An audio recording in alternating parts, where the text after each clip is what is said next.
Bienvenidos a este espacio. Hoy vamos a ver un ángulo diferente en el tema de los destilados, las bebidas, los empaques y el negocio a nivel general. Por lo general, cuando hablamos de tendencias, ¿qué piensas tú? ¿Solamente la última moda, el nuevo licor o hay mucho más detrás de ello que tenemos que ir viéndolo desde ahora? Bienvenido, Jack.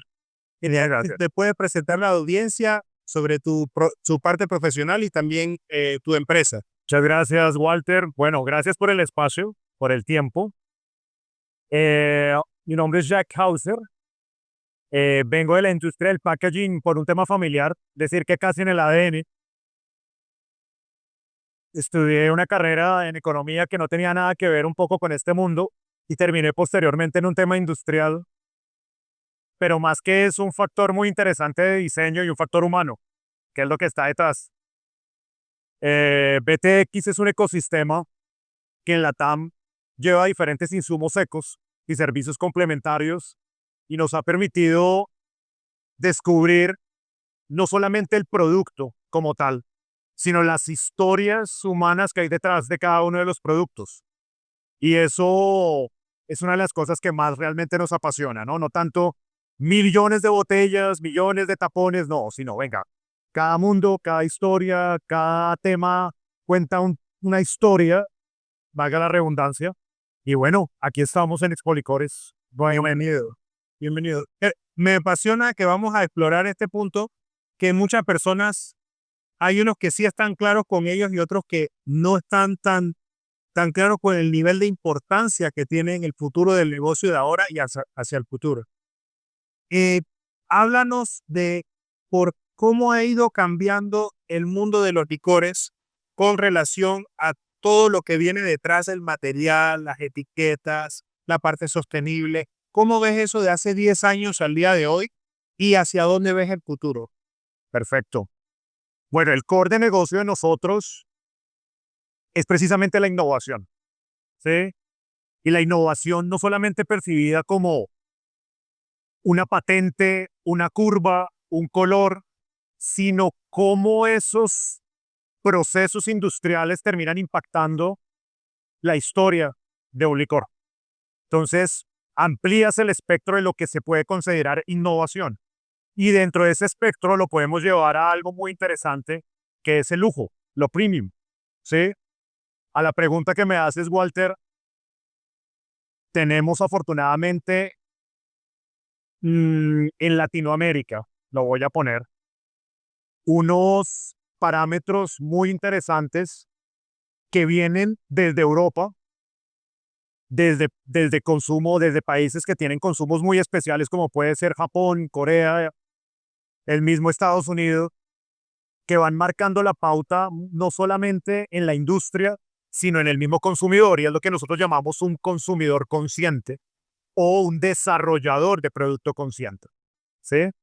Entonces de ahí es que partimos y vamos marcando ese camino de desarrollos con base en sustentabilidad, innovación, eh, eh, temas muy concretos de colaboración entre proveedores, todo en pro de tener proyectos exitosos, básicamente.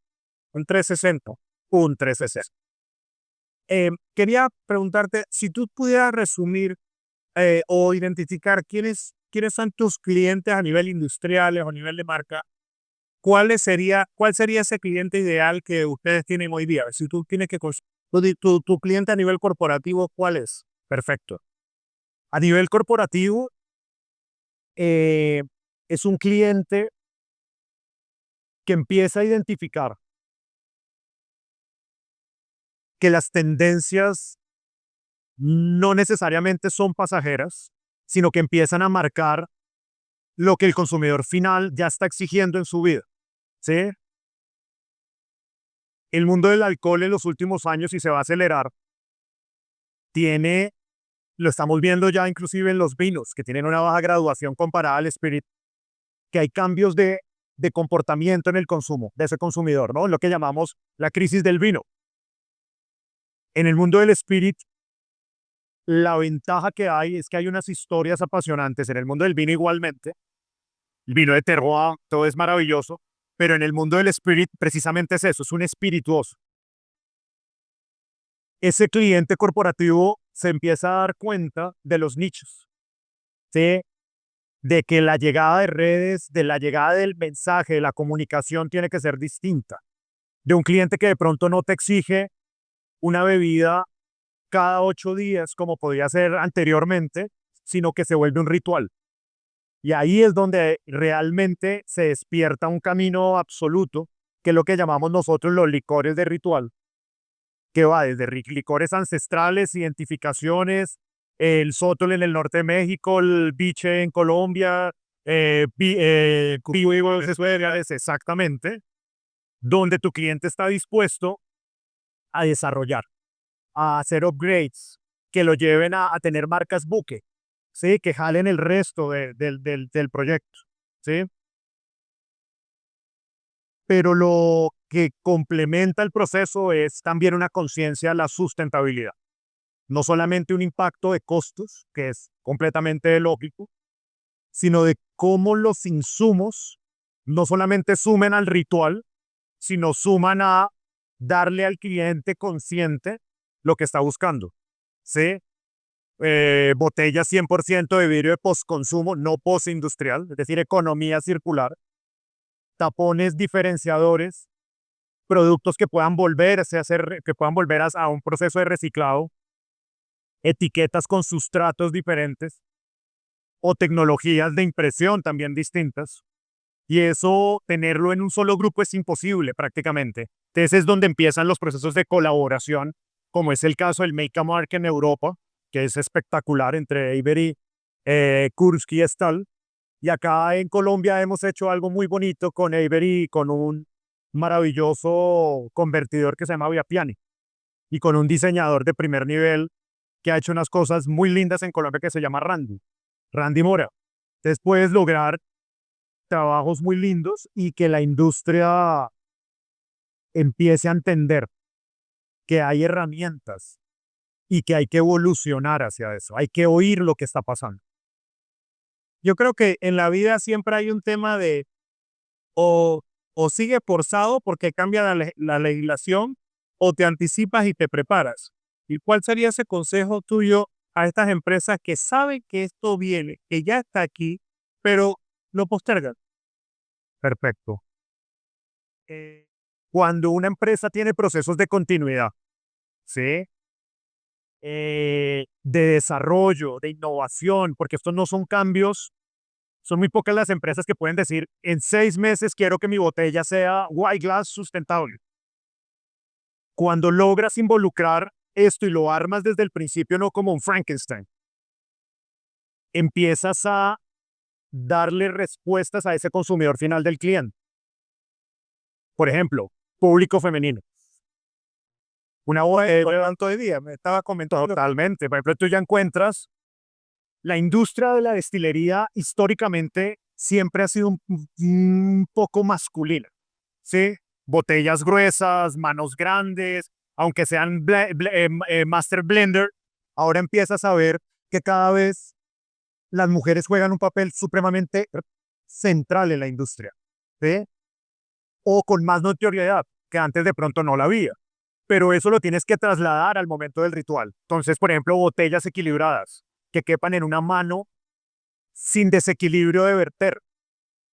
Y cuando identificas eso y se lo entregas al mercado, empiezan las grandes marcas a darse cuenta que esas marcas pequeñas de microdestilería que llegan por medio de redes a ese tipo de cliente, empiezan a tener éxito, un éxito orgánico. Y ahí es donde hay oportunidades muy importantes para lo que estamos desarrollando, que en Europa ya es una tendencia, en Japón es impresionante, mira la industria de los saques, ¿sí? Y que en Latinoamérica tiene todo el terreno para contar las mejores historias que puede haber en el mundo del licor.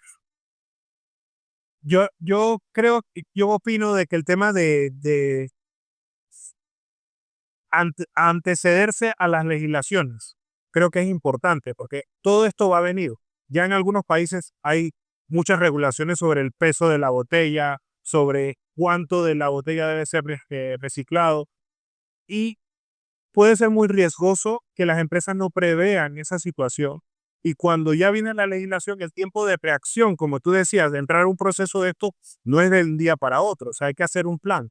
Lo otro también, hay cadenas, hay países que exigen estas legislaciones porque ellos mismos como empresas quieren estar compliance con el medio ambiente, con las regulaciones. Entonces, también poco a poco, los que no caminan sobre esta ruta van quedando fuera del mercado, de ciertos mercados. Entonces, yo creo que es un tema delicado no ponerle cuidado. Lo otro te quería preguntar, anteriormente de repente una botella bien pesada era lujosa, pero la definición del lujo en las botellas y en el negocio ha cambiado. ¿Qué nos puedes decir sobre eso? Claro. Es un concepto donde atas muchas veces la sustentabilidad o lo eco como una manera de entender el lujo. Sí. ¿Sí? Eh,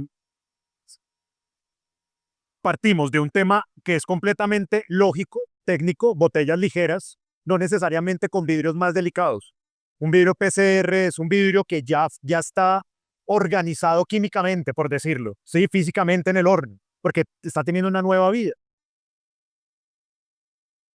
Esto finalmente tiene un impacto. Ahora, el tomador, el que toma un Macallan, muy seguramente no le importa el tema sustentable, pero tal vez su hijo sí, y entiende la sustentabilidad como algo no negociable en el mundo del lujo, en el mundo premium.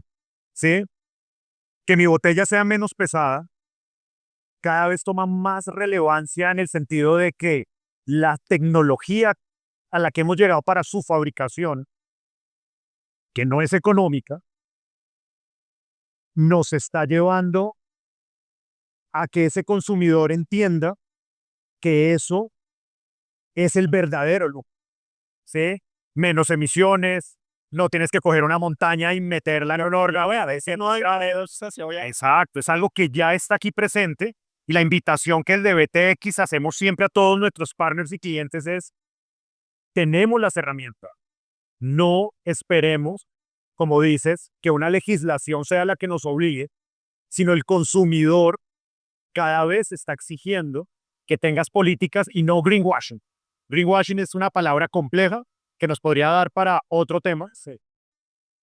Pero sí es importante entender que lo que estás poniendo en ese vidrio o en esa etiqueta realmente lo cumpla, porque ese cliente va a pagar por un ritual que sea verdaderamente impactante. Es como cuando pones una etiqueta un licor de una montaña de no sé qué, que sea real, no que te lo estén inventando, que es el storytelling. Ya, y como un comentario de cierre, qué le podrías decir a ese consumidor colombiano sobre por qué se tienen que montar en esta ola? ¿Por qué tienen que prestarle más atención a estos detalles? Perfecto. Mira, más que al consumidor final, se lo diría a la industria. A la industria, perfecto. Exacto, a la industria. Todo está cambiando demasiado rápido. Tú ya puedes generar diseños, inteligencia artificial. El gerente que nunca se había metido en diseño ahora en las noches se pone con ChatGPT a diseñar y decir lo que quiere ver. Esto está evolucionando demasiado, demasiado rápido. ¿Sí? Y que tengas, listo, productos económicos para darle al mercado, pero que al mismo tiempo puedas desarrollar una gama que responde desde lo premium o desde lo sustentable a ese nicho de mercado que cada vez va a tener más relevancia con mejor ticket de compra, te va a permitir tener una visión más clara hacia dónde ir y no apuntarle a todo y que todo sea precio. Básicamente. Excelente. Muchísimas gracias. Un honor estar aquí contigo y gracias por compartir con No, Walter, a ti, de verdad. Muchas gracias.